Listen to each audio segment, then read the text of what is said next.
Sorry, running a few minutes late. This is how to meet investors in Austin, part of the Small Business Festival, but we actually do this every first Tuesday of the month here. So this is just a special edition. We're going to do about a 30-minute presentation about angel investing to kind of, or attracting investors to get us all on the same page. And then I've got Dan Graham here, who's another serial entrepreneur and active investor, and we'll do a Q&A that will open up to everybody. We're going to start off. I'm going to play a quick 2-minute video that tells you a little bit about Capital Factory. Then I'm going to talk a little bit about the Small Business Festival. Then we'll roll right into the presentation and go from there. Austin is really becoming a well-respected tech hub, and Capital Factory is at the center of that. We came in with this idea of like, we're going to start a company together because we start companies. There's so much going on here. There's the right people here. There's the right Investors, the right employees, like there's the right peers. The Capital Factory has events that run pretty much every day. You know, our guys are after the meeting, they're like, hey, by the way, if anybody's looking to hire, come talk to us. No, actually, come to our office. It's another year. The entire growth of your startup, our first employees, is contained within the Capital Factory. So whatever you're recruiting for, whatever tech stack or platform or hardware or software, or even 3D printing now, there's almost always those people in your office on a day-to-day basis. And you just sit around at nighttime, they'll probably eat free pizza and beer. And you want to demo your product after the event. Well, you're here at Capital Factory. One of the tools that I can check is the Women at Austin meetup. We're able to network with other women entrepreneurs. Working with other people who are in the same spot as you were there 6 months ago, or going to be there 6 months from now, is really cool. The entire atmosphere is wonderful. The meeting rooms that you can reserve. Here's a really good office environment that we take care of everything. Oh, by the way, there's free snacks.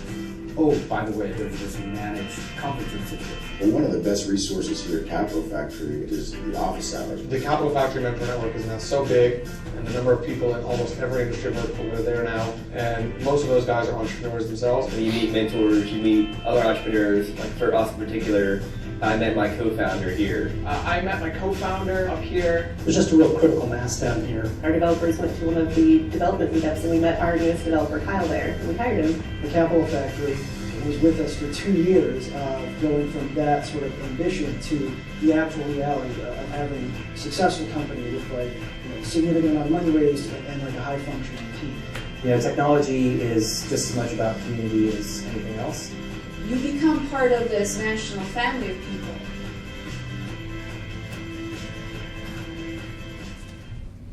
All right, I don't know why that video was so choppy, so hopefully you still got some of that. So this is, like I said, this is a talk that we do pretty regularly. My laptop's apparently really not happy, and that's why it was slow. We do this pretty regularly. Every Tuesday there's a different talk. The first Tuesday of the month is how to meet investors. Next Tuesday is how to get into an accelerator. And we cover all the different accelerators in town, and you'll have a couple different founders that have gone through Capital Factory and Techstars and Y Combinator and other accelerators like that. The third Tuesday is Intro to the Austin Startup Scene, which is for anybody that's new to Austin or new to the startup scene, wants to work at a startup or join a startup. And then the last Tuesday is Intro to Crowdfunding, which is a new one that we're doing. We also do one on the fourth Tuesday in the morning, which is Intro to Mentoring and Investing for people that want to get involved as a mentor or as an angel investor. So the idea is that whatever it is you want to do, sometime within the next 30 days, there's some kind of a event or meetup where you can come to learn more about it. And this week, it's all part of Small Business Week and the Small Business Festival. So this is, I think, nationally Small Business Week, and then here in Austin, it's the Small Business Festival. So glad that you're all here part of it. How many of you signed up through the Small Business Festival? A little more than half. Awesome, great. So thank you to everybody that bought a ticket for that, as well as the people that attend for free. It seems like we're really lucky to have this festival here in Austin. It seems like it's off to a really great start with a lot of support both here in Austin and nationally. So if you want to get feedback on the Small Business Festival, that's just smallbusinessfestival.org/feedback. And there you can follow them at @smallbizfest on Twitter. So hopefully you find something useful here today that you want to share. If you do that, that's my Twitter handle. This series of talks is ATX Startup Scene, and like we said, the hashtag for the festival is Small Business Fest. All right, so this one is how to meet investors. Oh, one last thing. I took a picture and I'm going to post it which gets retweeted through our accounts to about 50,000 people. So I can tag 10 of you in here if you want to be tagged, if you want to shout out your Twitter handles. Anybody got a Twitter handle? Adam Lynn. Come on. Adam what? Adam Lem, ADAMLEM. LEM.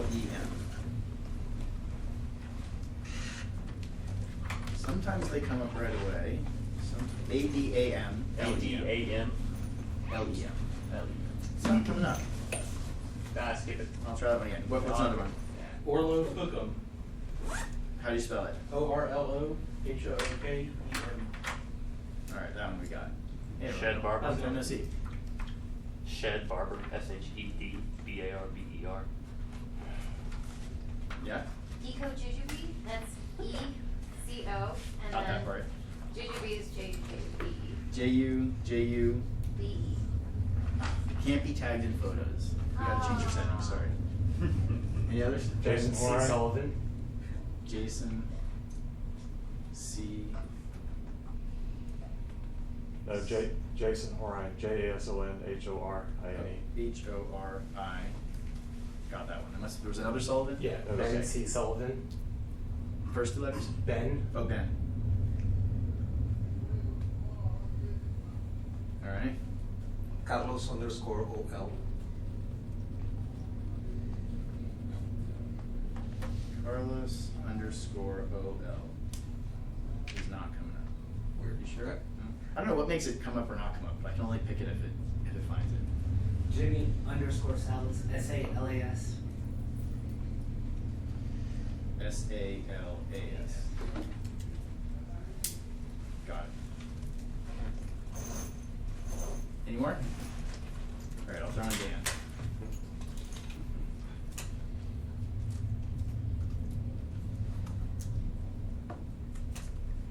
And I always have a few extras I can throw. Okay, great. That's all our beginner stuff. Thank you for that.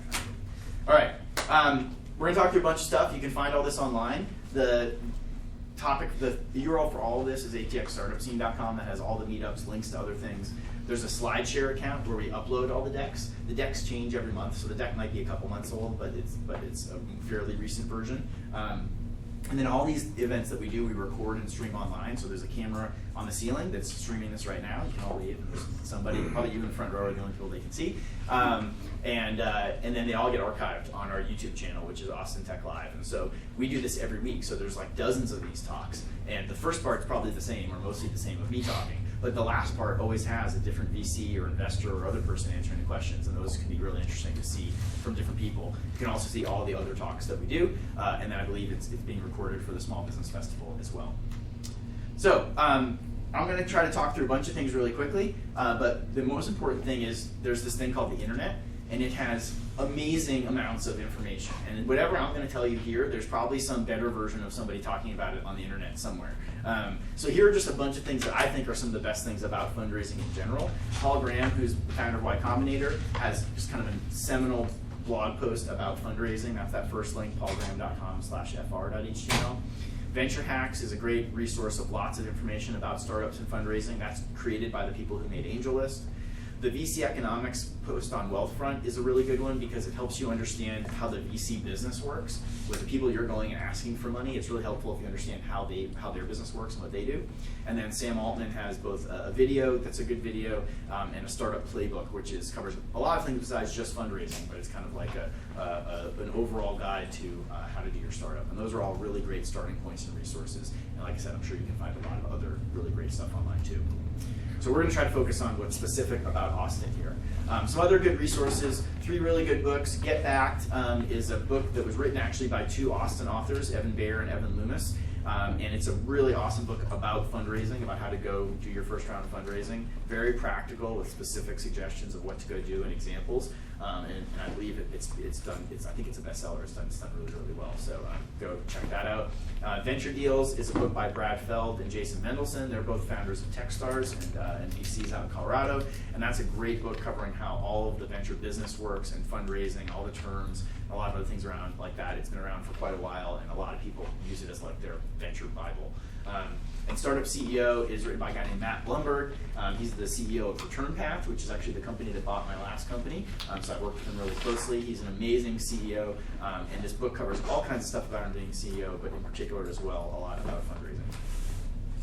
So real quickly, what's different about fundraising here in Austin? First thing I'll say is I'll position this as what's different about Austin, but actually it's really kind of what's different about everywhere that's not Silicon Valley. So we just think it's Austin, but I've traveled all over the world and all over the US to other startup communities. And when I travel, I'm not like going sightseeing. I'm actually like going and hanging out at co-working spaces and like doing office hours, getting pitched by startups. And it all sounds the same. You could be in Chicago, in Houston, in Singapore, in Malaysia, and they're gonna make this complain about the same stuff. They're gonna have a lot of the same challenges, and all of them think Austin is like the best place in the world. We have the same problems, the same issues. We're just like we're the biggest dog of all the small dogs in that battle. All kind of comparing ourselves to Silicon Valley. So really, this is what's different about fundraising in a place that's not Silicon Valley. But one of the things is Austin's really a bootstrap first kind of place, so you're expected to get something done on your own before people are going to go throw a lot of money at you. In general, I think that's a really good thing, and I think that's a trend for where a lot of startups are going because it's getting so much easier to do a startup. It costs less than it ever did. There's more information available, and a lot of other reasons why the bar has gotten lower, which is a great thing. It means more startups, but it means more is expected of you before people are going to go give you money. It also means it's harder to like have some really great idea and have people and be able to that needs a lot of money to get started. And be able to go do it because people want to see you get something done first. And that's what's so hard about being an entrepreneur is you have to be resourceful. You have to kind of make something out of nothing or make something when you really shouldn't be able to start a company, but you do anyway. And that's part of bootstrapping too. Going hand in hand with being bootstrap first is being really revenue focused. So investors, potential employees you want to hire.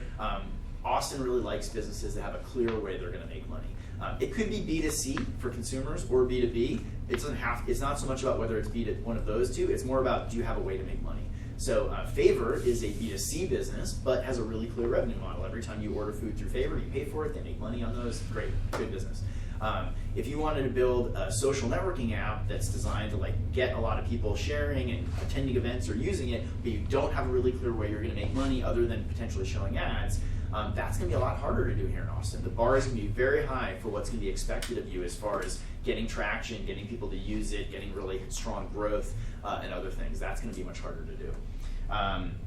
So then also Austin really favors experienced teams. And again, I don't think this is particularly an Austin thing, but if I were to start a company again tomorrow, it's probably a lot easier than a first-time entrepreneur that has never started one before. It's going to be easier for me to raise money and get people to back me. And honestly, I don't even know if that's a justified position. I think most of the research they've done says that experienced entrepreneurs aren't necessarily more successful than first-time entrepreneurs, but investors definitely think they are.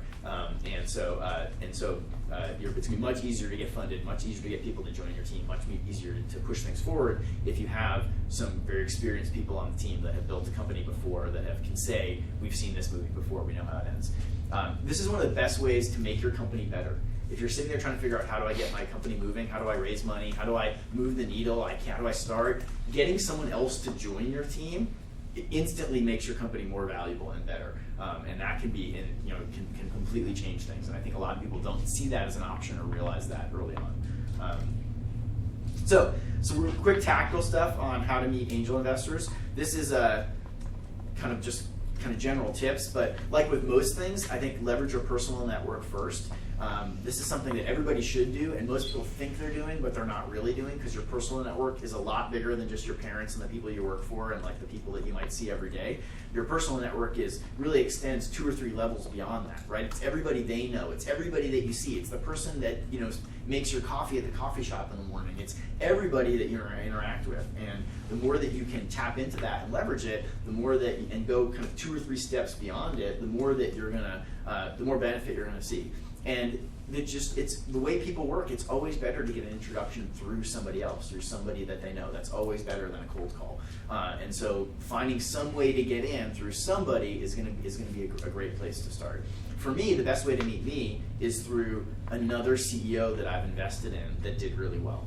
And I think you'll find for most investors, that's like the best intro you can get. There's other good intros, but that's the best one, because that's like somebody that that I did invest in that made a lot of money for me that I think is really smart and really successful, so I value their opinion a lot, and if they like you, that's going to mean a lot.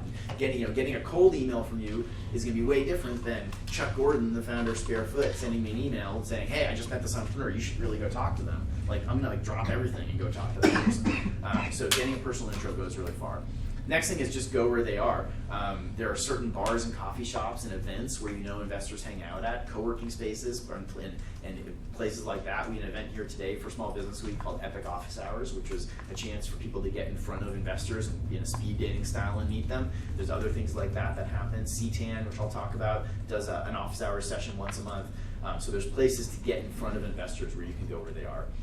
You can follow them on Twitter. This is a Twitter list that I keep of just a lot of angel investors that I know here in Austin. But go see what they're talking about and engage with them on Twitter. Not about your company. Don't tweet at them and be like, hey, invest in my company. See what they're talking about and talk to them about it. Be engaged so that then they think of you as a person, not somebody trying to sell them something. And then when you do reach out to them about your business, maybe they recognize you or remember you. So that's a good way to meet people and engage. I create an AngelList profile. There's lots of great crowdfunding websites and sites for raising money out there now, so this is not the only one, but I just think it's a good starting point, which is a place where you can make a profile for your company the way you make a profile for yourself on LinkedIn, and get it out in front of investors and draw people in. There's a Facebook group called Austin Angel Investors where you can post that you're raising money. I mentioned CTAN, which does office hours, I think on a monthly basis, where you can go and get time to meet with a few different angel investors and get feedback. Epic Office Hours that I mentioned, we just did that here today. We're picking the date for the one for next month right now. And then a big reason why people join an accelerator is to meet investors, to help get their business polished up, to get all their I's dotted and their T's crossed, and get their pitch together and be ready to go meet with investors. And then finally, there's lots of pitch events and competitions. Last night with Dan, I was at a judge for a pitch event called Philanthropitch, which was for philanthropies to go pitch for funding from different investors.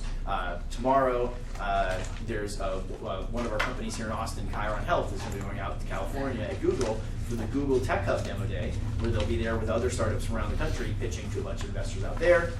Thursday is the Longhorn Startup Demo Day, which is a class that I teach at UT for undergrad students working on startups.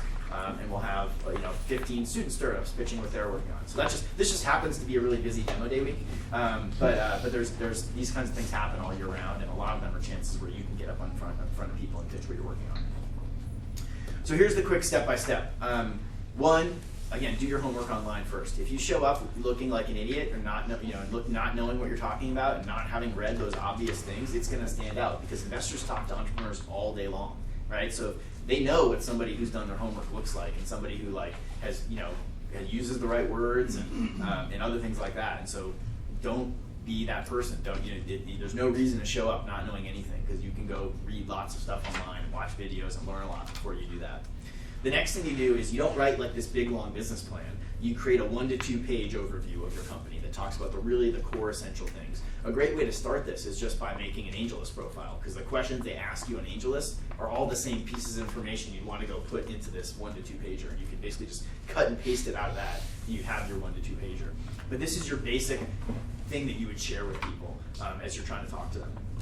And then you go find somebody that's a friendly, somebody that you know that's an investor or an entrepreneur who has been through this before. You can start to get some initial feedback with. Someone will take some time and look it over with you and talk about it, iterate on it, work on the wording. And then that's just an iterative process. You just keep doing that. You work on your deck out of that. You go talk to more and more people. And hopefully through that process of talking to a lot of different people, somebody finally says yes. And there's a lot of people saying no usually before somebody says yes. But then that first person says yes, and that usually makes it a lot easier to get the second person to say yes. And typically you're going to, most people I know, again, these could work lots of different ways. I'm just giving you an example scenario, but most of the time you're going to raise money on what's called a convertible note, which is just one of the simplest, least paperwork, easiest ways to go collect investment from somebody. Then maybe you apply to an accelerator. Most of the companies applying to accelerators have raised a little bit of money from somebody. They've got some kind of a product that they built and somebody using it. There's a range of things, but that's usually about the time you apply to an accelerator. And then if things go well, you end up raising $500,000 to $1 million, $1.5 million on those convertible notes, mostly from angel investors. Maybe you get $250,000 from a VC. That's kind of what they would call that, kind of like placing a chip early, like to get involved. But for them, that's not a big investment. That's like, oh, let's just see what's happening with this thing. But it's probably a lot more of $25,000, $50,000, $100,000 investments from angel investors. And then you go and you get some traction with that, and then hopefully you think, again, if everything goes really well, you go raise what in Austin we'd call a Series A round from a real venture capitalist for millions of dollars, and then you're kind of off to the races. So that's not how every startup works. That's probably not how your startup will work. That's just like one example of how it could work, but that's kind of probably the most stereotypical path that companies are trying to go down to raise money in Austin these days. Bunch of investors you can follow on Twitter, like I mentioned, Brett Hurt, Melly Price, Joel Trammell, they all tweet a lot. Dan's on there and post about fundraising and about startup opportunities. So just some different people that are all on that Twitter list that I told you about. This is what you can go onto AngelList. You can actually click on Austin, see all the Austin startups that are listed there. This is an example of the profile page you can make for your company. In addition to doing fundraising, you can also post about jobs you have open or other things like that. And then office hours. Lots of different organizations, Capital Factory, CT, and others have opportunities for office hours, which is typically like a speed dating type of event where there are entrepreneurs and investors, and in the course of an hour or two, you might get to meet with 4 or 5 different investors. Those are really good opportunities to go get some feedback in a very non-confrontational, kind of lower pressure situation. You're not supposed to be pitching them to invest in your company. You're supposed to be looking for advice and for help. And there's a very common popular saying about fundraising: when you want money, ask for advice. When you want advice, ask for money. And that's one of those cases. Go into office hours, ask for advice, don't ask for money. If they really like you, they'll offer you money. Again, don't try to get them to commit on the first date, as it might say. You're really looking for a follow-up meeting out of office hours, and do your homework. That's going to really make you stand out, having gone in, knowing who you're meeting with, knowing what it is you want to ask them about, or how they might be able to help you. That's going to make you stand out from other people. A couple more things. This is a really helpful slide about whether I should bootstrap my business or raise money. I found it. I didn't make this. I got it from somewhere else. I found it to be a really useful framework.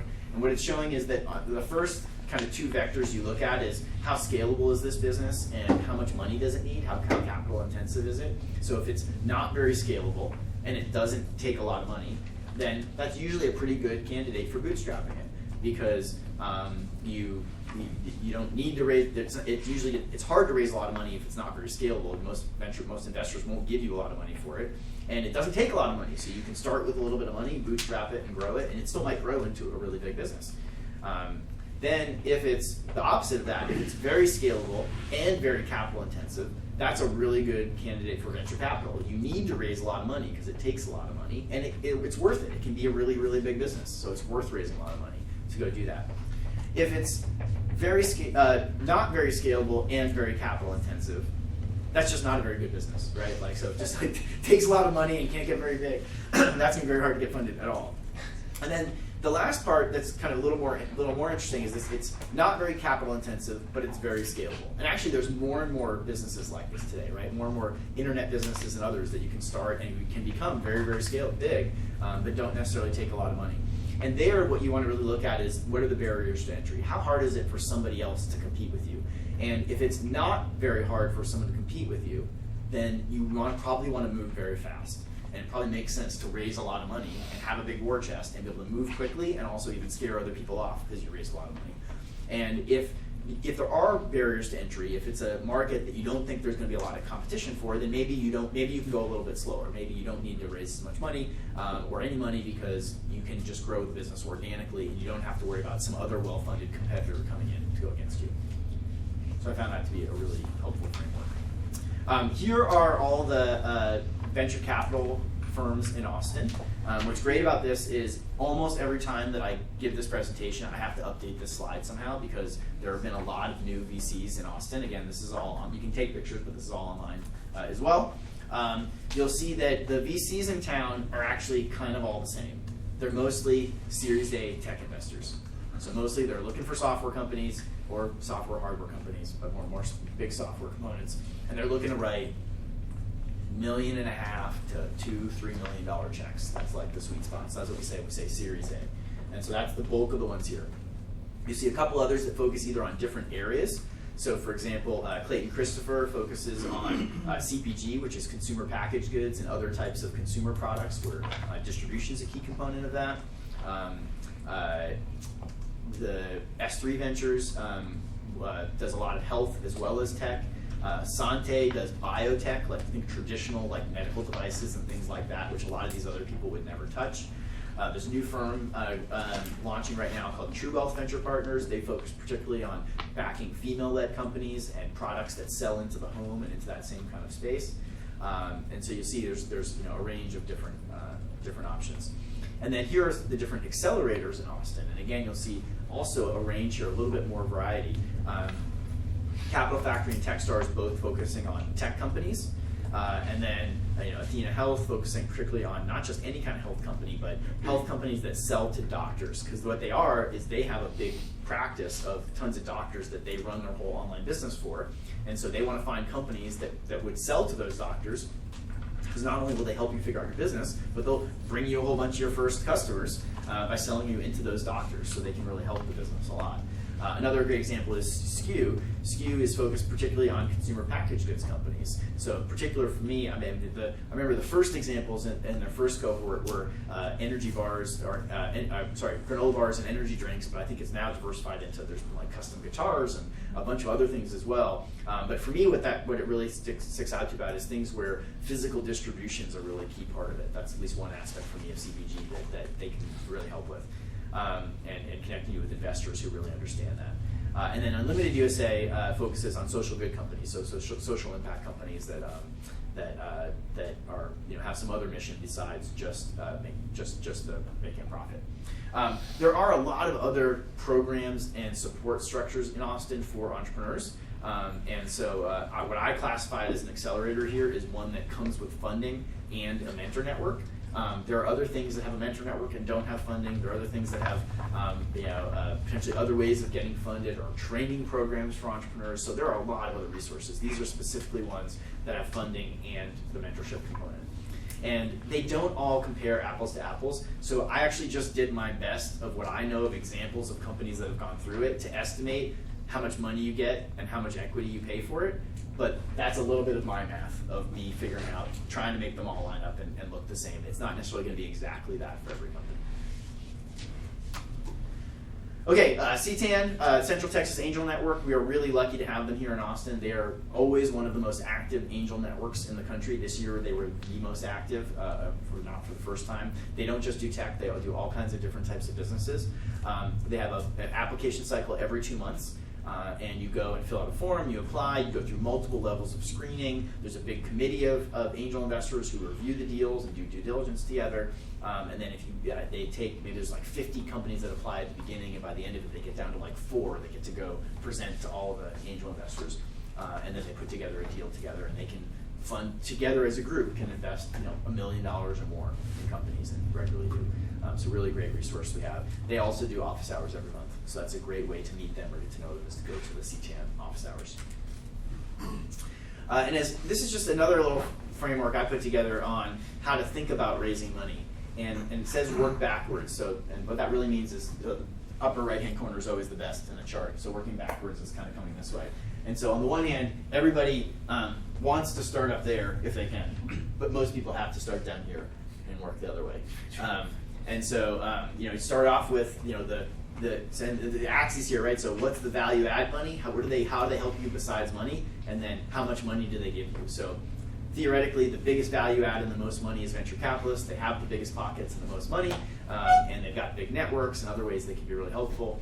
And then there's kind of like different ways of cutting the pie in between there. And so obviously, the fewer people you have to talk to and the more money they give you, the less you have to focus on fundraising and the more you can go focus on running your business. So ideally, you would just take your pitch deck and go pitch it to a VC, and they write you a $3 million check, and you've done fundraising, and now you get to go build your business and go move on. Unfortunately, that is not a very common situation.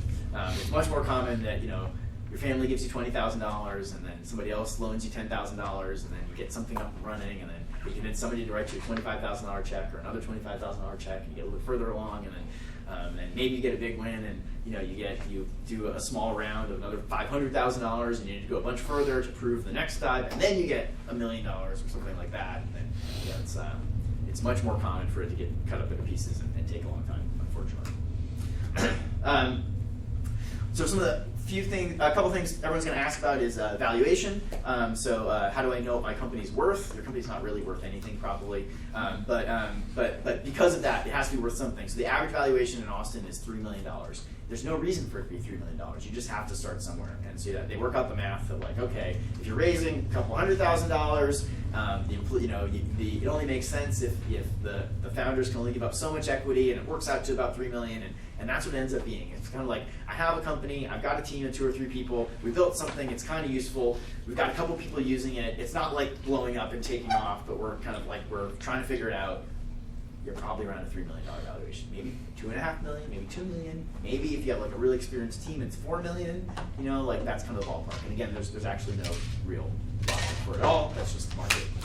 And in Silicon Valley, it would probably be double for the exact same thing. I don't think that's necessarily better. There's a lot of trade-offs to that we can talk about in the Q&A, but definitely valuations are lower here, and I think more reasonable.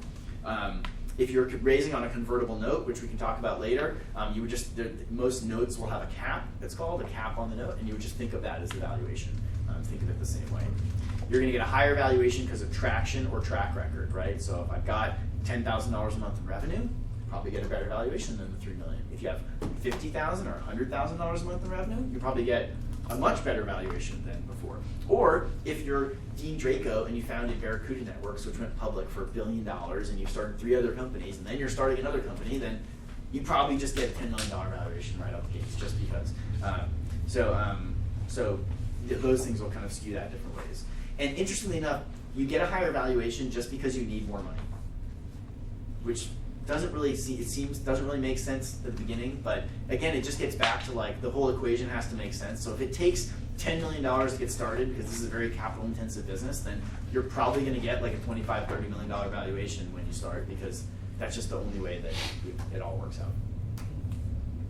And a good rule of thumb for negotiating is, if you're talking to investors and what you're talking about is your valuation, then it's too high. It should be like, you talk to them and they're like, yeah, this is awesome, I want to invest. And you tell them the terms and they're like, awesome, great, that sounds good. They should just, like, if you have to, because there's no reason for it anyway. So if you start to have to defend it and argue about it, you're not going to get anywhere, because there's no argument you can make that makes any sense. Other than, I have this other investor and they're willing to pay it. That's like the only argument that you can really get.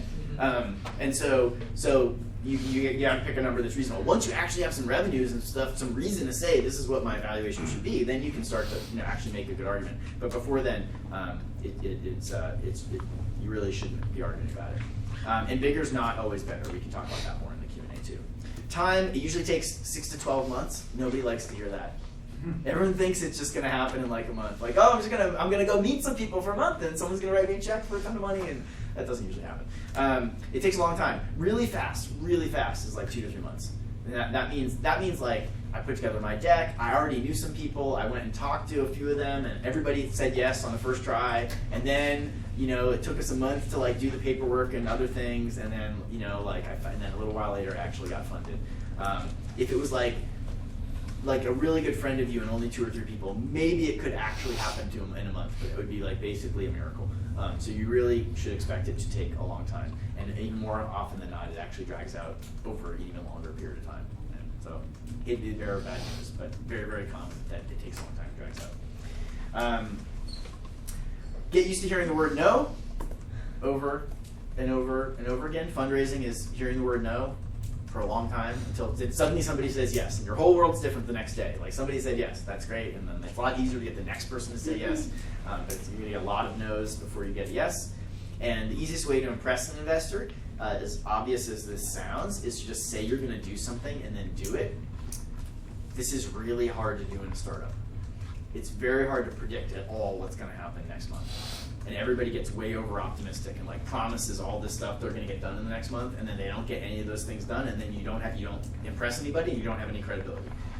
So I'm not saying you should sandbag it, but set reasonable expectations with your people you're meeting with, and then say, hey, here's what I'm going to do. And that was really good advice. Over the next month, I'm going to go test those things you said, and I'm going to go work on this, and I'm going to try to hire somebody or close my first customer, what else. And then come back to them a month later. Hey, remember when we met? Here's what I said I was going to do. Here's what I did. Blank, blank, blank, blank. You want to set like a pattern of doing what you said, because then they're going to believe in you. Then when you say, here's what I'm going to do next, and why it should give me a bunch of money, they're going to believe you because you've set this pattern of credibility. There's a great investor from LA named Mark Sister. He wrote this post a long time ago. This is from 2010, called "Invest in Lines, Not Dots." And that's part of his investment strategy. What he's saying is, when I meet somebody, that's a dot. I know you at this one point in time. But what I really want to do is meet you a few times, and then now I can see not just where you are, but where you're going, right? And I want to see that you're headed in a really good direction. And that takes time. That means meeting with you multiple times, probably with a few weeks in between each time. So that's a month or two, at least, right? Sometimes it's months. So it's, again, I think people don't really understand that. They think it's more like dots. They think someone's going to meet you and decide to invest right away. It's much more common. They're going to want to get to know you.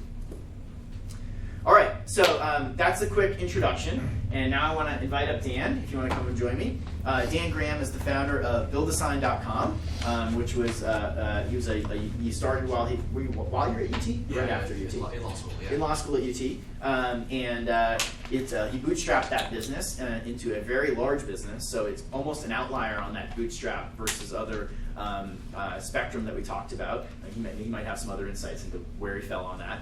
But bootstrapped in a very large business, and then since then has gotten involved in a billion other things, both investing in other companies and helping other people start companies together, getting very involved in impact investing and philanthropy. He has I don't know what you call it, a firm, a fund, a organization called Notley Ventures, which is really interesting and unique in Austin because it both invests in for-profit companies as like an angel investor would, but then also funds nonprofit activities and invests in impact startups as well, and really kind of blends those two things together in a really cool way. And they're the sponsors of Philanthropitch, which I mentioned, which was last night, which they helped put on, which is the philanthropy pitch event. So there's very few people that could be here that would know more about about entrepreneurship and fundraising. But in particular, one of the reasons why we invited Dan tonight is because this is for the Small Business Festival, and Dan both is also one of the founding mentors and investors at SKU, which is the CPG accelerator that I talked about. So those are a lot of other types of businesses that would probably fall into the Small Business Festival as well, some of them, and has invested personally and helped start and run a lot of small businesses as well. So I think he'll bring a really good perspective to it. Thanks for having me. Great. I'm just open up to Q&A. Start back. What is CPE? What is CPG? Yeah. It's consumer packaged goods.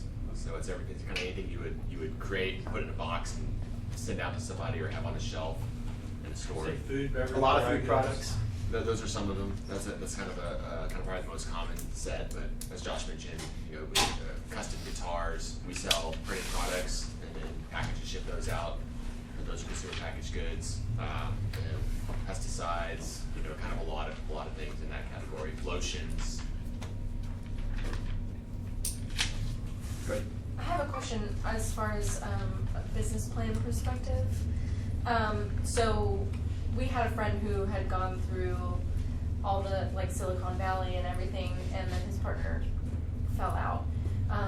But he advised us to kind of lowball ourselves as far as what we're going to be generating. So marketing budget, employee budget, except office budget, etc. Kind of put that on the lower ball of the spectrum as to not being very realistic. Is that? Do you say why? That's what he was told by other investors, as far as because it didn't make sense to have more money than you think that you could be making. Are you kind of saying that lowball in the sense that you want to have fewer expenses, or overestimate your expenses so that you're more conservative? Lower expenses. Because you would have less money to play with, or right. Yeah. As far as the gross revenue would come in. Yeah. So I think depending on what you're doing, you probably want to have multiple scenarios. It also depends on how you're funded. Certainly if you're bootstrapping and you don't know what your revenue is going to be, Right. then you kind of build out those scenarios and say, okay, here's a conservative scenario where we have very little revenue. What are we going to do with our costs? Here's medium scenario. Here's blowout scenario. What are we going to do? And kind of how are you going to scale your costs into those different scenarios so that you sort of have a plan to work toward regardless of what happens. Right. Okay. Yeah, I think I would assume the angle they were going from is like, don't make yourself look like you're a fat startup, like you're wasting lots of money on things you don't need or something, or maybe they're trying to make you look scrappy. But on the other hand, my general advice is usually to overinflate what you think you're going to need, because it always takes more money than you think you need. So like, if you think I'm going to need, $500,000 to get there, you should raise like $750,000 or more, because it always ends up, there's unexpected things and it takes more than you need.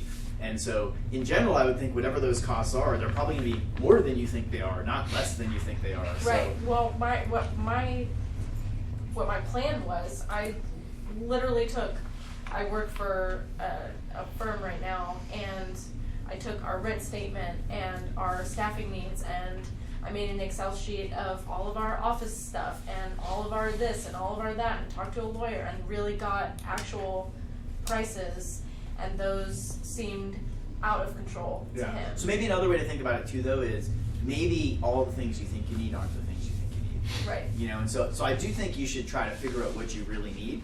But on the other hand, like, when I started my first company, there were a lot of things that other people would have told us we need that we just didn't do. And somehow we got by, and it worked. And so I think maybe that's part of the line you have to draw, is like, okay, like, do you really need the red stapler? Or like, can you borrow it from somebody else? Right. Can you what things could you figure out how to do without, or to not get right now, or other things like that. Another example that makes me think of, for me, with my first business is, and I don't think this is what you were saying, which is a different example of something like that, is we waited a lot longer than we were supposed to turn our people from contractors into employees. I'm not recommending anybody break the law or do anything they shouldn't do, but not my particular example. Like, we probably should have made them employees much sooner, and we didn't. We were able to keep them as contractors, which kept everything a lot simpler, kept running the business a lot simpler, kept our expenses simpler, and I probably did that after I really needed to, or should have done it, or other people would have told me, but it didn't matter. Like, I was able to do it, and that kept our overhead lower and kept it simpler. And a lot of times you have to cut those corners. And that's the case with a lot of stuff. Insurance. Time clocks for employees. There's lots of things that you can probably just do in a very scrappy way that if you're kind of measuring against or benchmarking against a large firm, it's going to look very different. Yeah, that's what we wanted to start with, was independent contractors, because that's what we have to have. Yeah, it's like if it's NASA, it's like it's like $1 million pen and a $7 million toilet. It's like, right. But you don't need all those things, right? So. Thank you. As an investor, if you say no to someone, will you give them a reason why? And is it frowned upon if that person reaches out to you again later, or once you say no, it's no, move on to the next investor? It depends. You don't want to harass people. Correct. And so, like, for me personally, it also matters, like, is the business considerably different than the first time I looked at it? How long has it been since I talked to you? Okay. Did we have like an amicable meeting in the first place? Yes. Were you kind of a nice guy? Those kinds of things. I mean, if you're going to reach back out, there needs to be pretty clear reasons why this is a different conversation than the one that we had before. But usually what it will be is if you reach back out, I'll just kind of say, well, hey, send me an update. Okay. Like, actually just send me something that shows what the difference is, and I'll take a look at it and let you know if it's something that I'm interested in re-engaging on. And quick follow-up, if the conversation, relationship starts as mentoring or advice, at what point can either you as the investor or me as the startup can cross that bridge and say, hey, when can we talk about investment? Well, like an investor, so I'm always looking for things to invest in, Okay. and so if we're meeting and we're talking about your business, if I like it, I will ask you. Okay. You don't really actually need to say, hey, will you give me money? I'm already kind of thinking about that. That's often the underlying purpose of the meeting, Right. Anyway, a couple things I'd add on to that. I mean, I think first of all, just your initial question is a really good one. It's like if they say no or they need any feedback. honestly, you will usually not get very good feedback. Both, it's hard to do, it takes a lot of time, and if you're an investor, you're getting a lot, you get pitched with a lot of stuff, so, taking time, it just, unfortunately, it might take an hour to go write a really detailed response and give you really good feedback, and they can't necessarily always do that.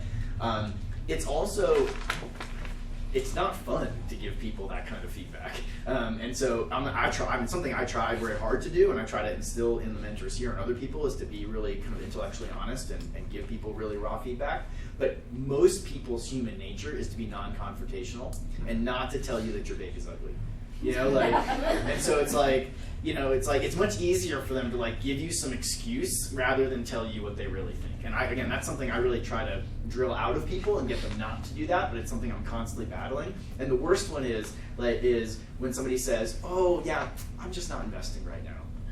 That's totally oh no, it's not you, it's me. Oh no, let's just be friends. I'm sorry, there's a ton of bad dating analogies through all of this, but it's that's almost never the right answer. For some people it really is, if they're just actually not investing. I'll tell you, for me personally, I am not investing right now. I run the Capital Factory Fund, and I invest through Capital Factory, and we have a way to do that, and I don't invest outside of that. So you come to me and I say, I'm not investing right now, it's not I'm not investing this week. It's no, I don't invest like that. I invest this other way. But most of the time you're going and meeting with somebody that you know is an angel investor, and you know they just made some other angel investments. And so when they say I'm not investing right now, what they mean is I'm not investing in you right now. But if you came to them the next day with something that totally fucking blew their mind, they'd go find the money and would go invest, right? Because they are investors and that's what they do. And so if you hear I'm not investing right now, what I would translate that to is you're not hitting the bar, right? You're not blowing me away, and you got to blow them away. Or they just, they got to be in love with it, right? So that's the first thing is I would pay attention to that and not take everything at face value, because I just think a lot of times through no bad intent or malice, the reason you're going to get from an investor will not be the real reason. And it's just that, one, sometimes they don't even know, and two, it's awkward and hard for them to give you a really good answer. And they don't want to start an argument with you about it. They know, which most entrepreneurs then come back and argue with about it. And that's something that you can do differently, to make that easier. Is because we entrepreneurs by nature are kind of crazy, and in general in life, it's not a good idea to go around criticizing crazy people. Yeah. And so I think the more you can just sort of sit there and be like, oh, that's great feedback, thank you very much. And be receptive to it. Right, as opposed to trying to justify why the feedback is wrong. Yes. In your case, the more apt you are to get feedback. And you can even take that feedback and adjust your pitch with it and kind of use that to kind of pull honesty out of additional investors. But kind of that receptivity is hard for a lot of entrepreneurs to do, and it just shuts down the conversation. What was your Twitter quote on your bio, the George Bernard Shaw quote? Yeah, it's a quote that says that a rational person tries to adapt himself to his surroundings. It's the irrational person that adapts the surroundings to himself. Therefore, all progress depends on the unreasonable man. So it's kind of one of my favorite entrepreneur quotes. Yeah. One last thing you asked about. Is it worth coming back after somebody says no? Yes. And so I think it definitely is, and I've seen that work very, very well. To Dan's point, you need to come back with something different, like some news or something. So one thing is, after the first no, if it's somebody you really do want to follow up with, a great follow-up question, which almost everybody will say yes to, is, hey, would you mind if I include you on my regular, my monthly updates? I'll send you one email a month and just keep you in the loop on what we're doing, which means you have to actually do that, which a lot of entrepreneurs don't. But then if you do that and then you keep in touch with them, now they've heard from you, and you keep those updates kind of short and concise, but so they can start to draw the line, okay, they might have, or even they just don't forget about you, oh yeah, just the fact that you say, again, do what you say you're gonna do. Even if you just say, I'm gonna send you an update once a month, and they never read it, you're gonna get credibility, because they're gonna at least know that, hey, they told me they're gonna send me an update, yeah, they sent me that update every month, and it doesn't matter if they read it, you did what you said you were gonna do, that's already a first step.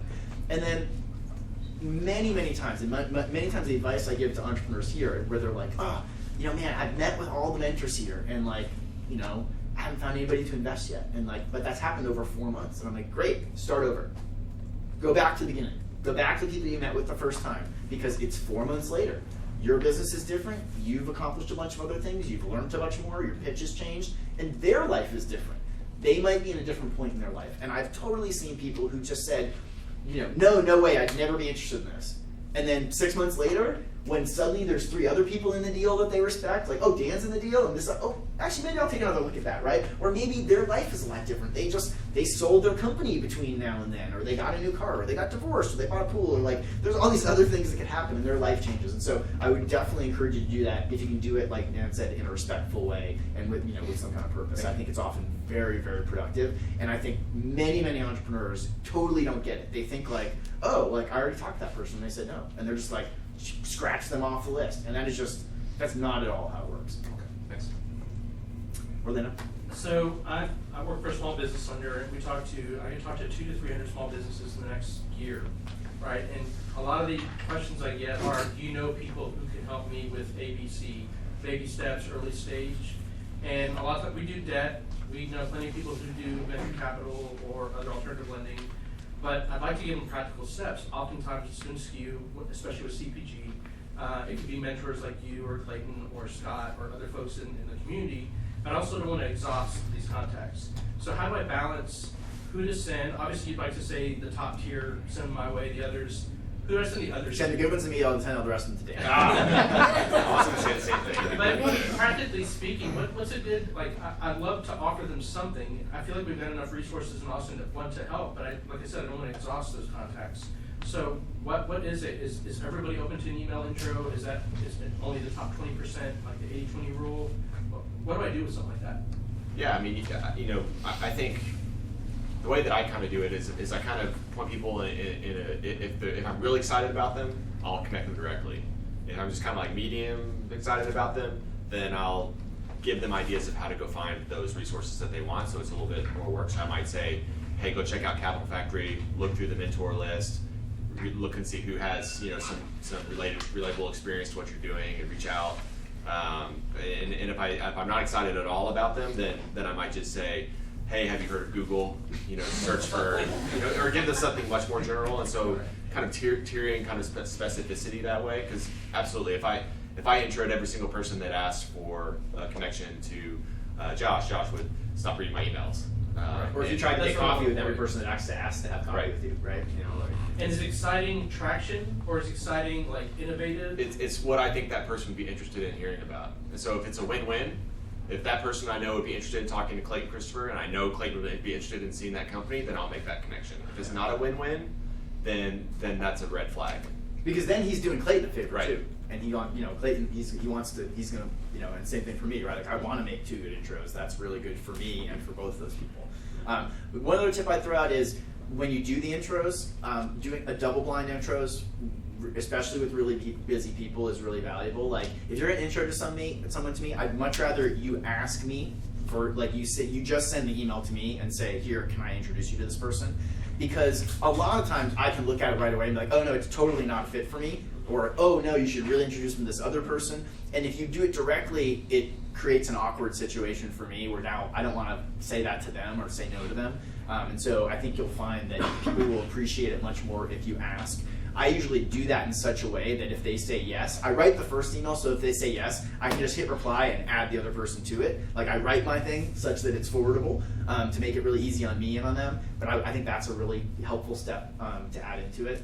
And then, I think you'll find, like, for Dan and I in particular, like, I don't want to speak for him, but we basically do this full time, right? Like, a lot of what we do is meet with companies and talk about this. And so, like, for me, like, I've got systems in place, right? This is one of them, right? And so, like Dan said, he's got his, spectrum. If anybody emails me, they get an auto reply that tells them how to do fundraising.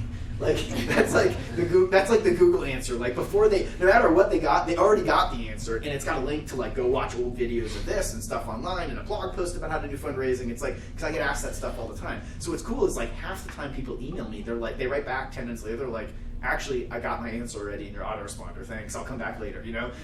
So I'm trying to like cut them off that way. And then I do batch processing, which is this. So like Dan said, and then there's a whole another group of people where I just get cold outreach, and they're not introed by somebody else. Remember my thing about leveraging your personal network? It doesn't come in through somebody. I don't really know them. And so then I might say, hey, great, I have an event just for you. It's called Intro to Fundraising. It's next Tuesday, and come there, and we'll talk about this kind of stuff, and I'll hang around, and we can talk a little bit, and you'll get you're not going to get a half an hour, but you'll get 2 or 3 minutes to tell me what you're working on. I'll give you some feedback, and we can figure out if we need to go talk more, or if I connect you to somebody else.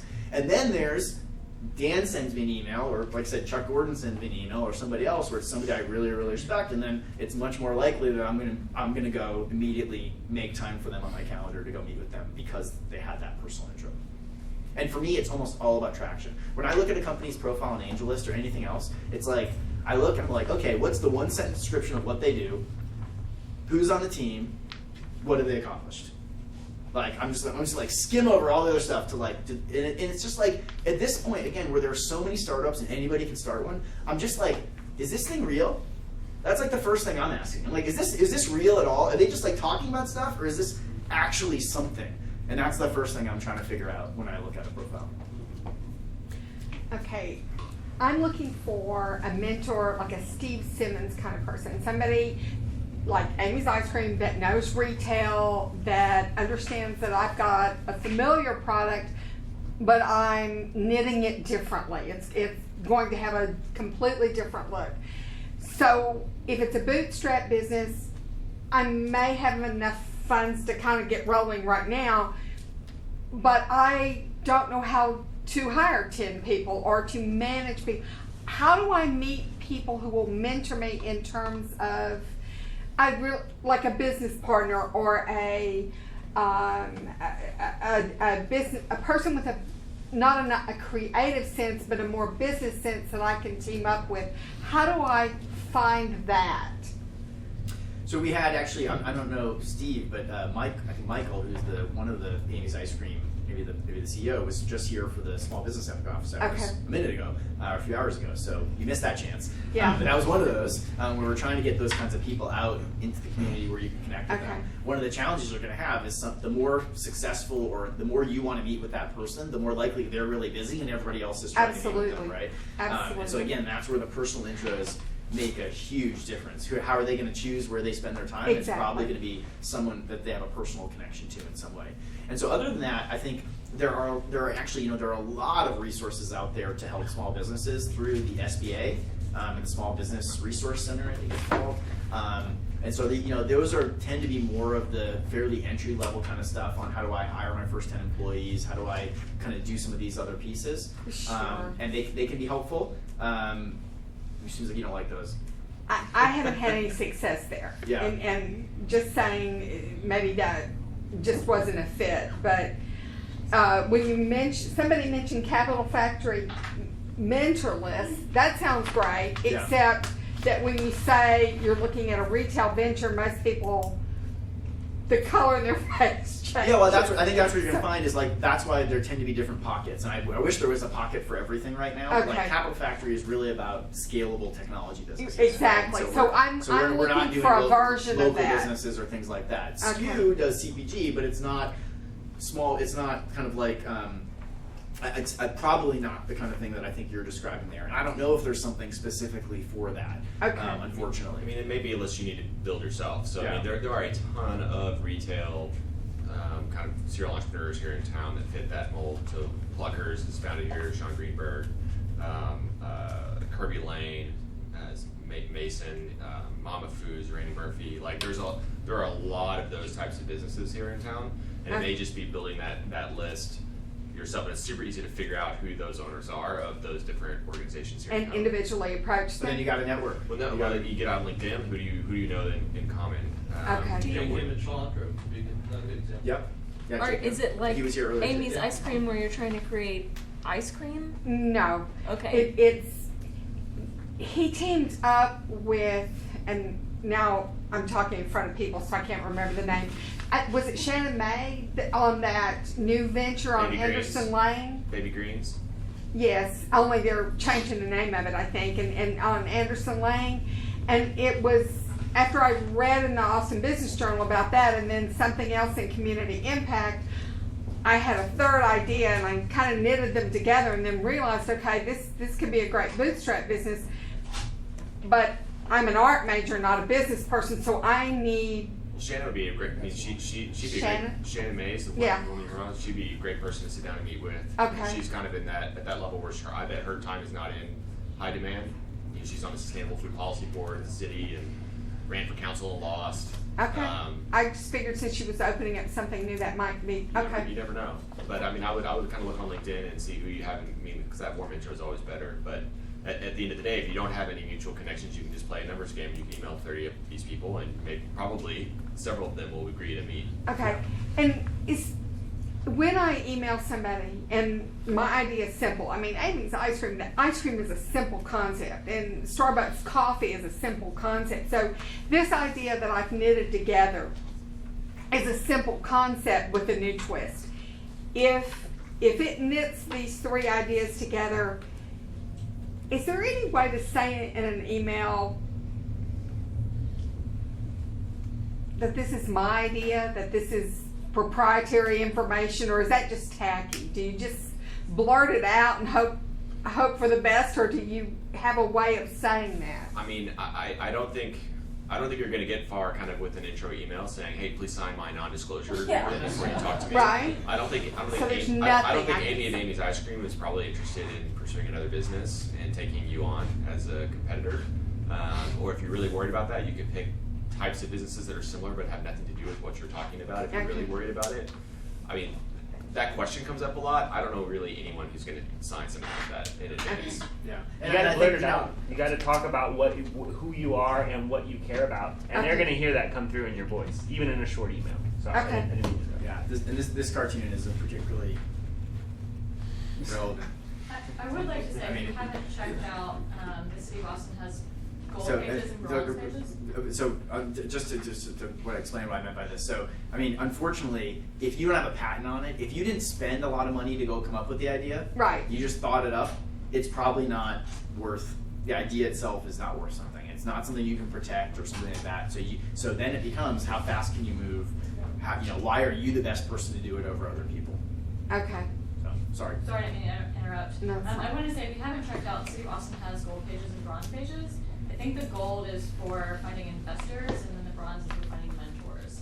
So that might be helpful to go, and you can look by industry or category and look for whatever you're doing and find people in that space. Yeah, it's cool. We should probably jump to another question. Yeah.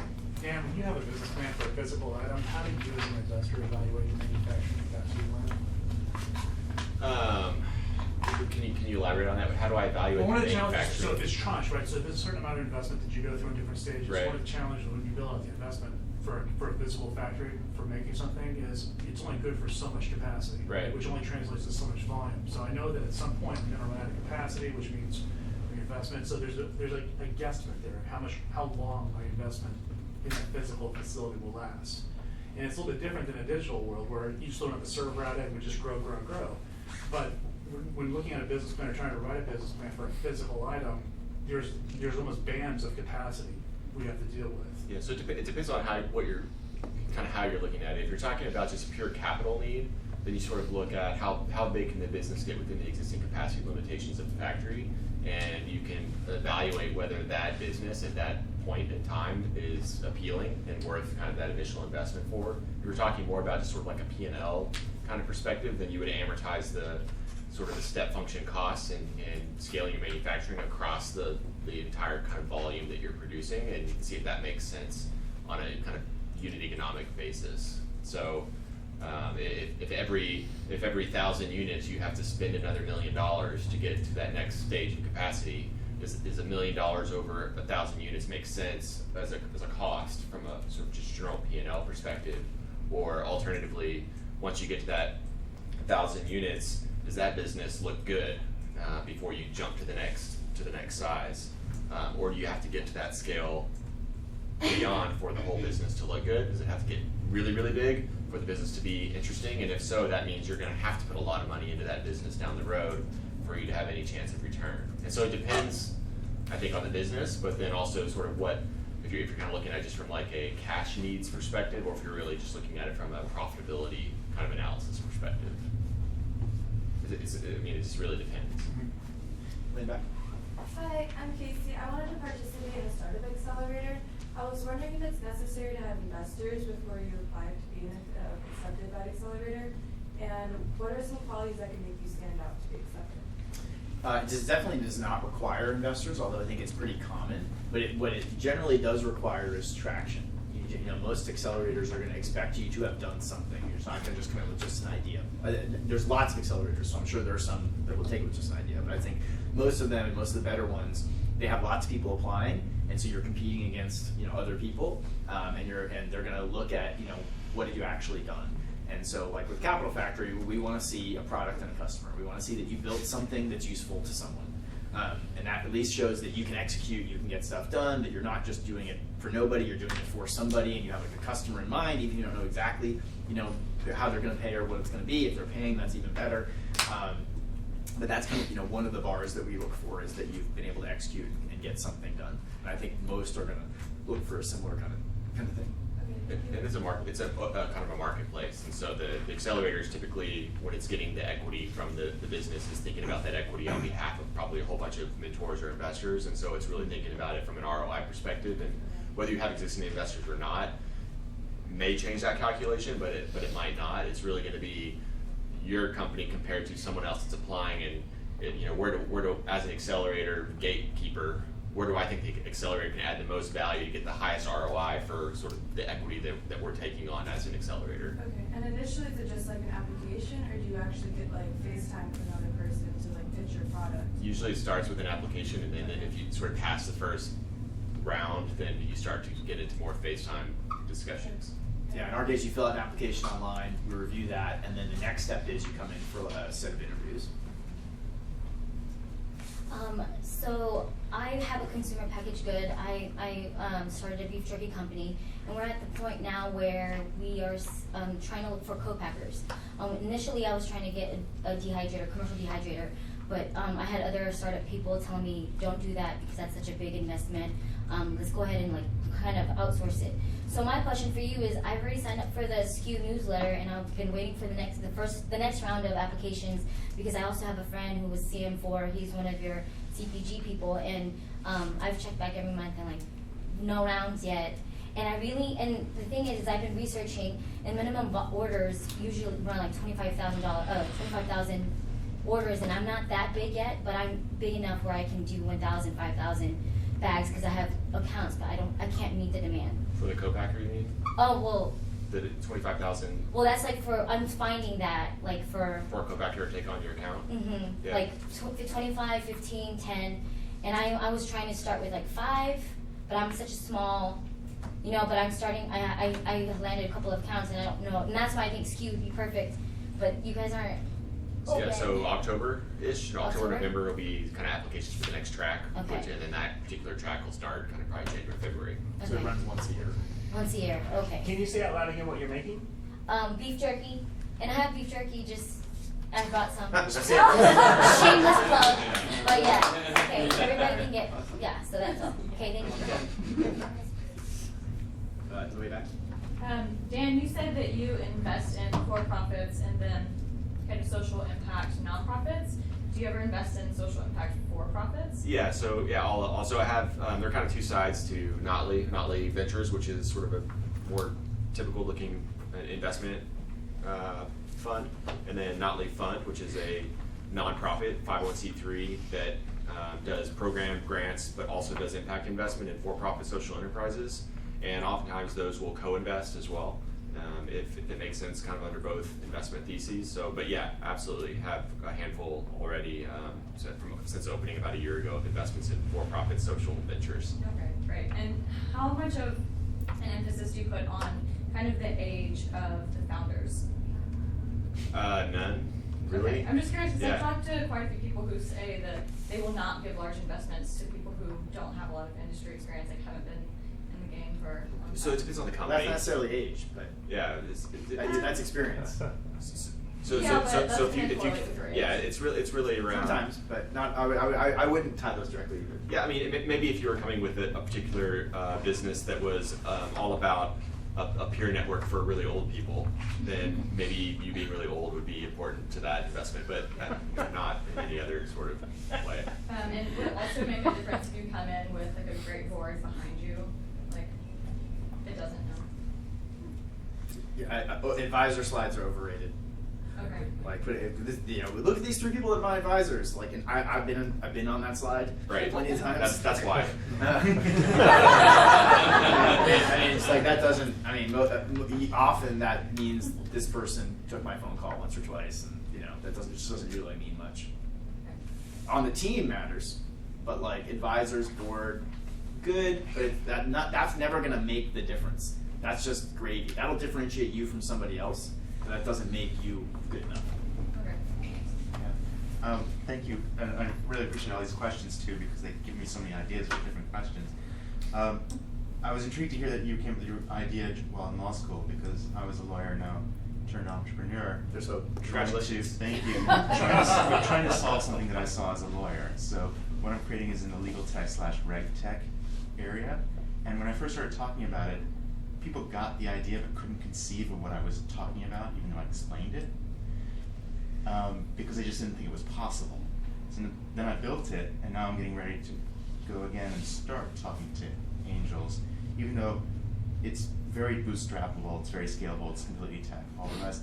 But I'm kind of wondering, am I wasting my time? And I don't mean this in any way demeaning whatsoever to the community, but am I wasting my time in Austin just because it's such a particular industry?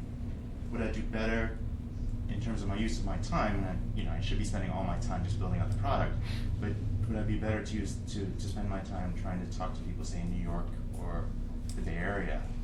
Or do you think there would be some sort of people who understand it here? As Josh said, Austin's really friendly toward revenue. Companies with proven revenue models. If you think that your business is bootstrappable, then it's probably actually a pretty good fit for Austin. Yeah. Because you can actually get revenue proof points. As soon as you can show that someone's willing to pay for your product or your service, raising money is much easier. Yeah, I mean, and I don't know the specifics of what you're doing, but if the idea is I'm selling to law firms or lawyers, like, technically New York is bigger than Austin, so there's more lawyers, but like, there's no lawyer capital of the world, thank God. And so, like, there's lots of law firms here. We have another company we're working with is in the commercial real estate space. Like, same thing. Like, there's lots of real estate people in around that will invest in stuff and can help start real estate businesses. And so, yeah, I think like Dan said, nothing about that makes me think, oh, that should be. Now, if this was, hey, I'm creating a mobile social network for that doesn't have any revenue model, like that, I might be like, you might be better off in Silicon Valley with that. Thanks. Or if it was like an advertising media business, again, you can do those here, but that might be an argument for like, hey, I want to go to New York because that's where all the ad people. Or cannabis CPG business. Go to Colorado. We'll do both of you. You can go first, yeah. No, we are in a software business. We developed the prototype. We are showing to the customers. They are asking some features and all they are adding. Does it come as a traction, or do we need to get definitive agreement like, okay, we use your software? Because always we need... Traction's a spectrum. The best traction is people paying. And then you kind of work backwards, right? Like, well, they didn't pay, but they're using it a lot. And they said they're going to pay. Or they didn't say they're going to pay, but they're using it a really lot. And it's worth a lot to them. Or, well, I got this many people using it and signed up, and they're not really using it a lot yet, but they're all signed up and they wanted it. Or, well, I got all these people on the waiting list who say they're going to use it as soon as I launch it. Right? I'm just like, I'm working backwards, right? All these things sound good and sound interesting, and the first one is better. Like, you just kind of have to get the best stuff, the best traction you can, and then position that as traction. I've got kind of like in the very beginning phases of CPG, but it's kind of strongly tied into like a brick and mortar service. Is that something that long term we should separate? What do you suggest? I have to know because we're a little bit more about. It's like cologne, aftershave, kind of thing like that, tied to a barbershop with the same name and everything. Should we separate that out? Gotcha. Yeah, I've seen it done both ways. So like Milk and Honey's has a line as well as a spa. Stubbs Barbecue. Stubbs Barbecue. They separated theirs out. Milk and Honey's doing theirs together. Verb Hair Products, which is Bird's Barbershop, they separated theirs out and sold off the hair product piece. I think it depends what your ultimate goal is with the business. Kind of the separating out gives you more flexibility. If you want to do something separate with the two, you can sell it and sort of have an arm's length transaction with your own business and to promote it. But then you can spin it off or do something different with it or hire its own sort of staff, because they are very different businesses with different skill sets required to make them grow.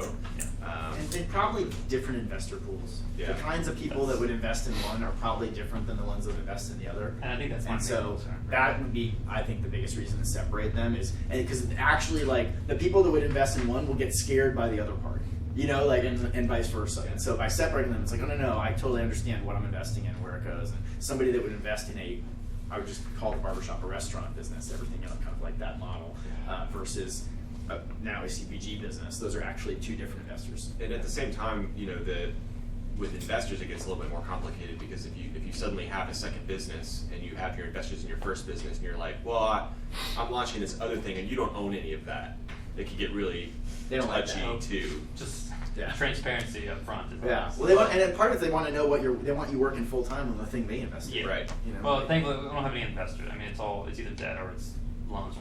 And then you can do whatever the fuck you want. Yeah, and so that'd be my gut. I like but, that. But you know, I see that too on the tech side as well, where the companies will try to sort of like have their business here, but then house their IP over in this other business that they want to license to their company, plus all these Investors other things. don't like that either. And it just, you know, I would never invest in something like that. So you have to kind of be careful with these entities and different investors. But if it's all bootstrappable, then right. I don't know that's important, and then you can always separate it later. Again, if you're the whole owner, then it's easy to separate.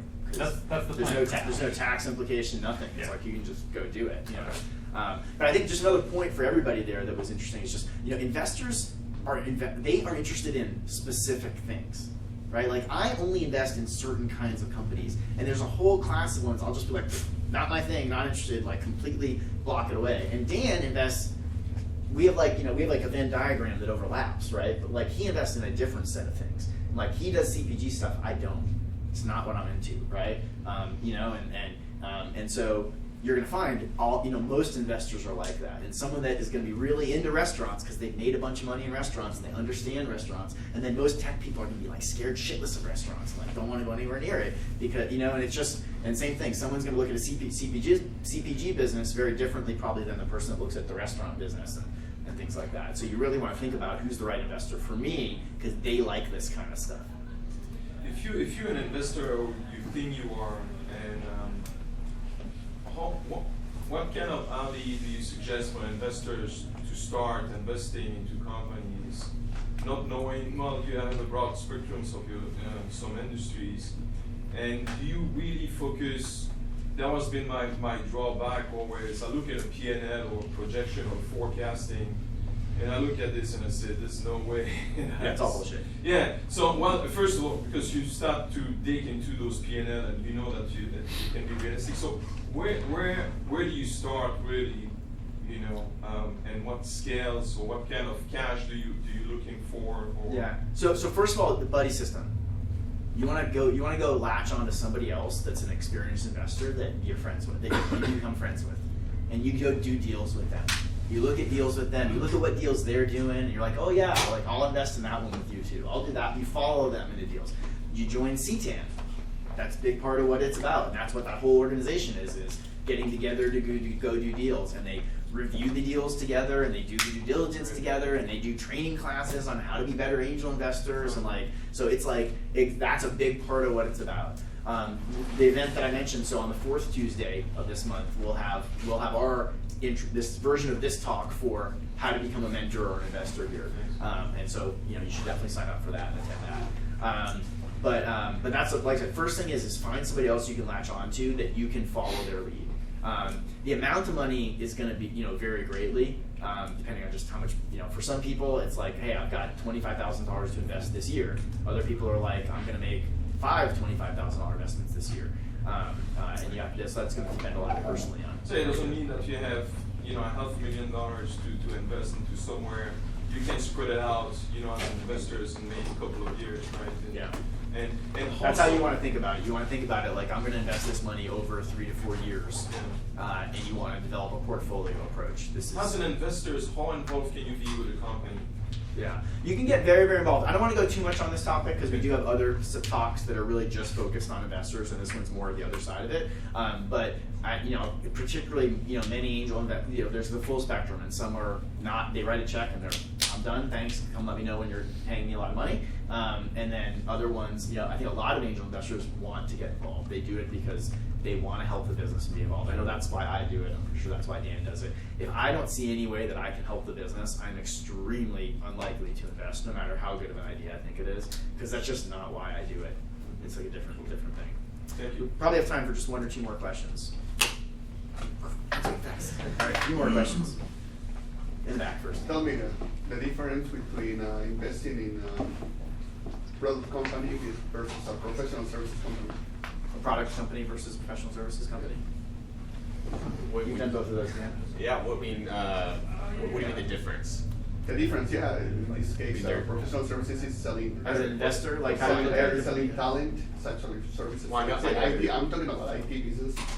You sell professional services, meaning hours. Well, no, I know what you mean by what those things are. I just guess I mean like they're very different. They're different companies, different models. So kind of the way to evaluate the ROI on those is different. Professional services is really about kind of scale, oftentimes geographic scale, or kind of how deep into an industry you go, or maybe how broad you can take that particular service across multiple industries. Products is a lot more about cost of goods sold and Product reach. means software, package of apps, or I don't know, like a product, like a filter. Yeah, I guess I get. The big thing is that it's going to be totally different kinds of investors. Yeah. So most investors that hear a capital factory do tech stuff would never invest in a services business, and they would just rule it out by category, like, oh no, I don't do services businesses, because they're looking for a certain type of return, a certain risk profile, and then others, especially ones that have built a business like that, probably a lot more receptive to it. Depending on the business, it's more likely that business is going to be more of a cash flow business. It's going to be about cash it's going to kick out and profit sharing, versus selling the company someday, which you still might do, but you're probably not going to bet on that. And so the whole model around it's very, very different. Yeah, services models, you're scaling usually people and hours versus like products that you can sort of scale with machines or just distribution, and so the multiples are lower, but they tend to be pretty high margin. Okay. Yeah. If you're lucky enough to get a loan from the bank, and what's the pro and con if you get the money from the bank and from the investment? None of the companies I talk to can get loans from banks, except maybe Able. And meaning that you just aren't going to qualify. Like banks are very conservative, so you have to have something up and running. But if you be able to have do some that, kind of history, then yeah. Remember my chart of where choices. My first one was venture capital. Bank should have been above that. If you can get money, bank give you money, go for it. Do that all day long. That's like the cheapest money you're going to get. Last one. So the 1-2-page overview that you said for as far as a company goes, what I have been told and experienced with other people who have gone through this, spreadsheets, that kind of stuff is not really like the way to go on your business plan. As far as that needs to be like a separate financial plan from your actual business plan, and then have a separate marketing plan from your business plan. Is that accurate as far as what you've experienced? For me, I get a lot of this stuff, and so it's very much in the don't make me think category. Right. And it goes in order of how much it makes me think in terms of if you pass threshold 1, which is a quick set of visuals around your business that make me intrigued, then maybe I'll really read your executive summary. And if I really like your executive summary, then maybe I'll dive into your financials. Got it. But if you send the financials first, I want to look at them.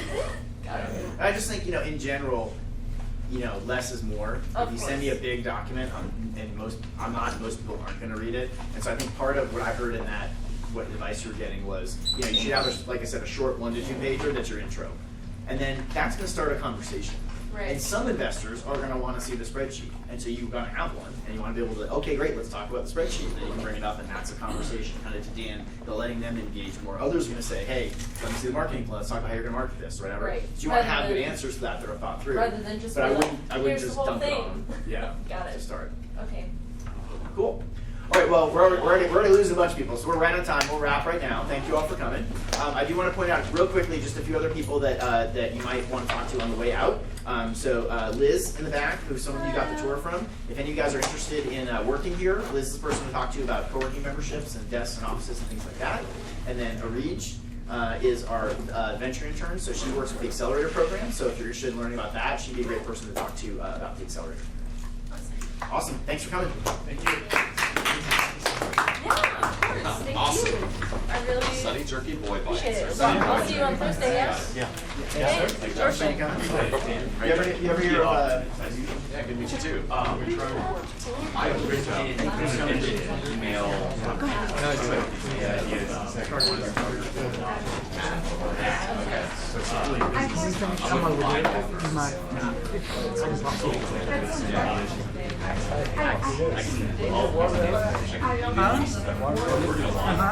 What's a business that has a It's problem? healthier for you convenience. Actually, we're gonna have them for It was, let us know. We're gonna do 12 bottles, and we're gonna also use purified water for our beverages. I saw him sitting on one today, so I think it's starting to emerge. Okay.